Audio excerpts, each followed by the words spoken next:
Welcome to the Moral Story Squad! Story time. Finn's rainy race. Finn jumps at the starting line for the puddle race. Finn knows he is the fastest jumper. Finn leaps far ahead and hears cheering behind him.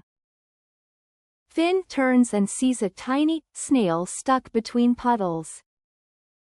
The finish flag is only 3 jumps away. Finn looks at the flag, then at the snail. Finn uses lily pads to make safe stepping spots.